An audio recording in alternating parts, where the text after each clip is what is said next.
Hi, I'm back today. I am back in my messy studio.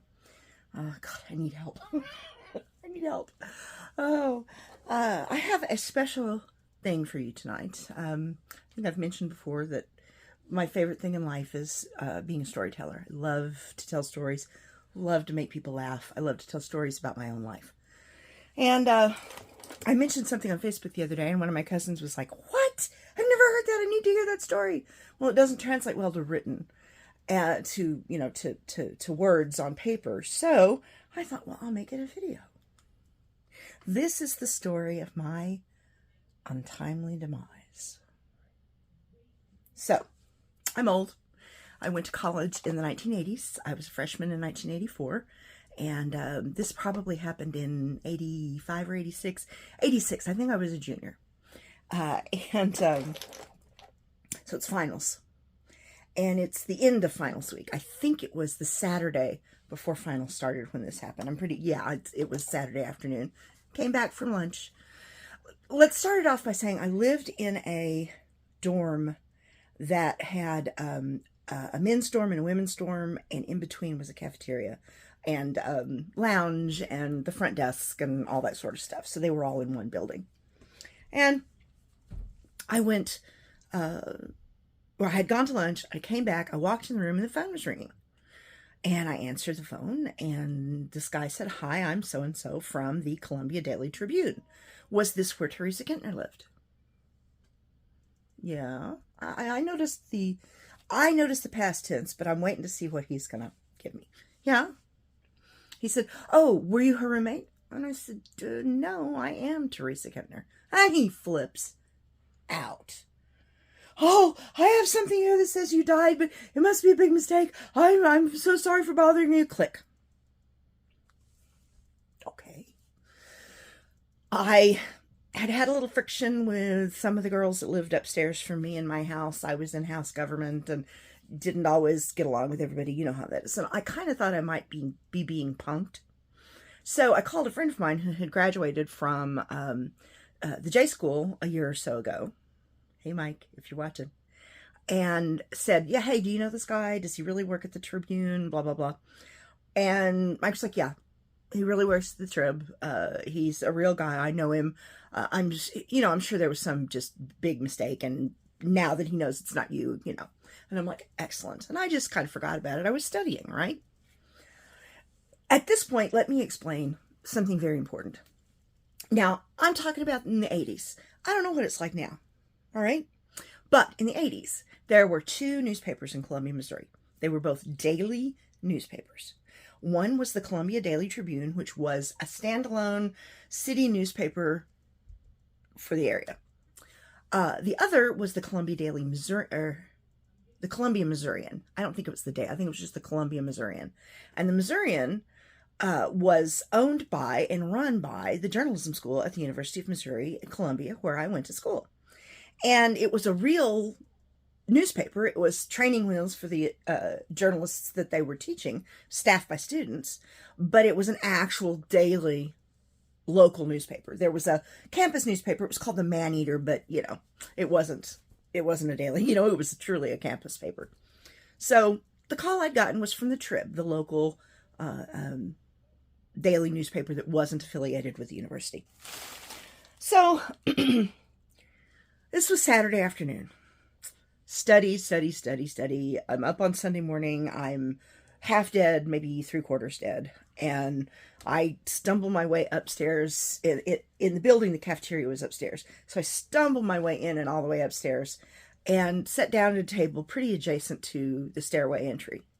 And I'm eating my breakfast and I'm studying and I'm dead.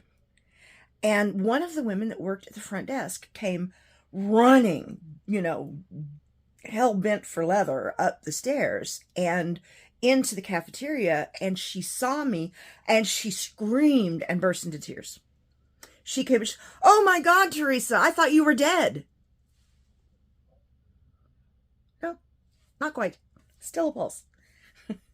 Come to find out that the Columbia Daily Tribune and the Missourian had both run obituaries for someone by my name, Teresa Kintner. Not the most typical name in the world, right?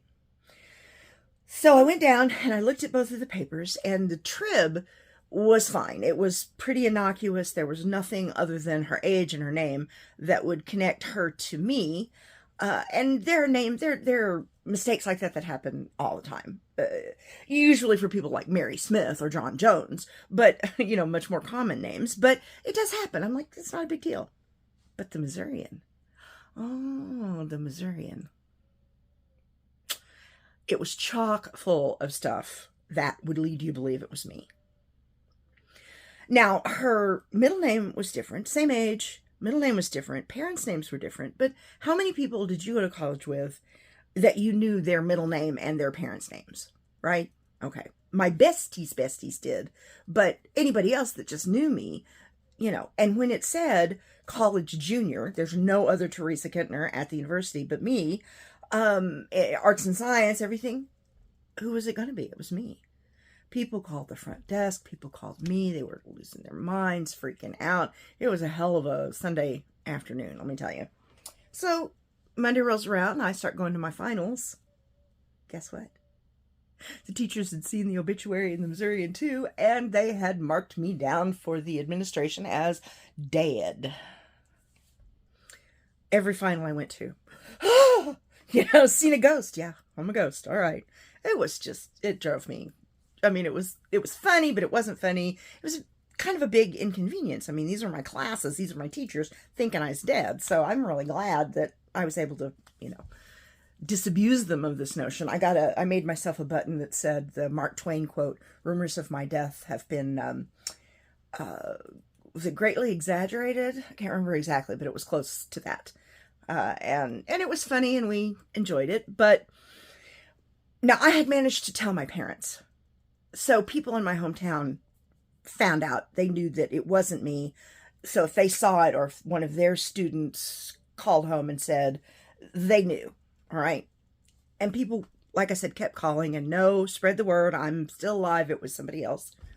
But I found out about midweek that 2 of my friends had gone to the funeral. Yes. They went to the funeral. They got all the way up to the casket for the viewing and realized it wasn't me. And they're both trying to get out without talking to people about, oh, how sad, blah, blah, blah, because this was a person that they did not know. And they were just like, yes, it's terrible. Bye, bye, bye. Gotta go. At this point, I was like, what other damage? Friends of mine have been, destroyed thinking it was me and then finding out it wasn't me in such a situation. I mean, it was pretty rough. Funny, but rough. So after my finals were over, I called the journalism school. And I said, hi, could I speak to the dean? And, oh, of course, may I ask your name? Yes, it's Teresa Gunderson. Oh. Pause. Put me on hold. Okay. Next person, different person, answered, hello, this is the journalism school. How may I help you? And I said, I'd like to speak to the dean. And they said, oh, of course, may I ask who's calling? And I said, Teresa Kintner. And they said, oh. Put on hold. I was on the phone for a couple hours. I wasn't going to give up, by golly. I'm a little stubborn. I was on the phone, sitting there, going through person after person after person. Same thing. Teresa Kintner? Oh. Put me on hold. Finally, I got through the dean, and as I recall, his very first sentence was, are you going to sue us? And I said, no, I'm not going to sue you. I'm not a litigious person. This isn't sue-worthy. I wanted to talk directly to you because I wanted to make sure that the higher-ups knew what had happened so that they could then, in turn, do a little more due diligence teaching their freshmen to vet and write obituaries. Because I knew from my friends that it was the freshmen that were being told to write obits, which is great. It's a great training.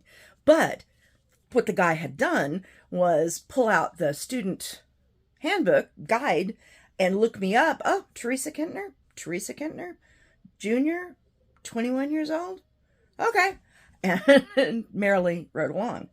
the dean and I had a nice conversation. It was really very sweet. He was very understanding, very glad I wasn't going to sue them. And I'm like, it's not my style. But he insured me. And I'm like, I don't want the kid to get in trouble, per se. I just want the teachers to do a little bit better job. You know. He was 100% on board with that. Ended the phone call, got in my car, went home for winter break. Winter break was lovely. Got back. Little note from the registrar saying, you need to come see me. Oh, crap. So I journeyed into the bowels of Jesse Hall, which is where all the admin stuff was when I went to school there. And Jesse is at one end of the quadrangle. So, went down in there, saw this woman. She said, yeah, I figured this is what had happened. She actually knew the woman that had passed. The woman that passed was terribly disabled, had been from birth. That was the cause of her death. It was an inevitable thing. She had never been to school. She went to the state school for the handicapped. She, of course, had never enrolled in college, and the woman said, I saw that, and I went, oh, no, this is a different Teresa. So she held up the paperwork until she talked to me and figured it out. So whew, I was glad of that. She was really nice. That was over with. Now, what next can go wrong, huh? The cherry on top of the crap sundae that was this little adventure was I went to a doctor's appointment at the University of Missouri Hospital, where they had canceled me as a patient and sent information into my insurance that I was dead. Yeah. My dad was in the Navy. He retired before I was born, but he was in there for 22 years. He was 100% disability, had all the bells and whistles and insurance and stuff. If any of you are Navy kids or have been in the Navy, you know about Champus. The wheels of government grind slowly, and sometimes they don't grind at all. The left hand doesn't always know what the right hand is doing. It was hell for my poor father to iron that out and get them to accept the fact that I was still alive. And considering that during my lifetime, occasionally on our insurance would show up a different woman and 2 different kids, and my mom wouldn't be there, and 1 or more of my siblings wouldn't be mentioned. And Dad always had trouble trying to, work that out. So this was just, excellent. Just great. So after that, there was no more, I don't remember there being any more fallout from it. That was pretty much it. It calmed down, and it just became a wonderful anecdote. And after I moved off campus, I used to have wakes, and people had to bring a tombstone, and some people brought a cake, and they'd draw a tombstone with an epitaph on it, and then we'd always have a contest for the best cause of death. And there were some interesting causes of death. Anyway, so we made it into fun, and it's just been a great story to tell. So fast forward years from then, still living in Columbia. But I'm out. Actually, by this point in time, I had been married and moved to a completely different place. Nothing to do with campus anymore. Got a phone call. This young woman said, excuse me, are you the Teresa Kintner? Yes. I'm getting pretty wary. And she said, I am a journalism student. She said, I heard your story from friends of mine. Now keep in mind, I did not know her. I did not know the people that had told her the story. She said, I'm in a class and we have to do an article like it's going to be published, and there actually might have been published. They would publish the best ones. She said, of someone, some interesting person. She said, and I would really like to interview and write about you. And I said, well, honey, that would be my pleasure. I'd adore it. But you have to realize I'm not very popular at the journalism school because of this. And they're a little ashamed of what happened. I don't think you would ever get it published, and I don't know what your teacher would say about it. She said, I'll take that risk. Like, okay. She interviewed me, did a lovely article. Just a very, very nice young woman. I was very pleased to have made her acquaintance. So flash forward another couple years, and I'm at party held by a friend of mine, Jasmine. And Jasmine's a wonderful person. I love her dearly, and she's a great hostess. She's really good about going around the room and connecting people that need to be connected, and making sure that people are enjoying themselves. And so I was talking to a group of people, and she just sort of flittered by and said, "Teresa, tell them the story of your death." And they're all like, "Oh, what?" And I said, "Sure." And I start telling the story. And there's a woman across the room who comes straight over to me, and she's listening and looking at me. And when I'm done with the story, she says, "Are you the Teresa Kintner?" "Yeah, okay. I'm pretty okay with it at this point." "Sure, yeah, I am. Why?" And she said, "Well, I am a J student, grad student. I believe she was a grad student. Christina, grad student? Anyway, I hope she sees this. But she said, I teach freshmen how to vet and write an obit. She said, I've been using you as a teaching tool for some time now, but I didn't know you were real. She said, I thought you were made up, an urban legend from around the area. I said, nope, really me. And she managed to find me a copy of my of the original obituary. And so it was pretty funny. So I've been the Teresa Kintner, and I would occasionally meet people who had heard the whole story, and it's kind of hysterical. So that was the demise and revival that I experienced way back in the 80s. It's still one of my very favorite stories. It was a little harrowing at the time, but it's definitely something I've loved telling people about since then. I mentioned this on Facebook the other day, and one of my darling cousins said, "What? Huh?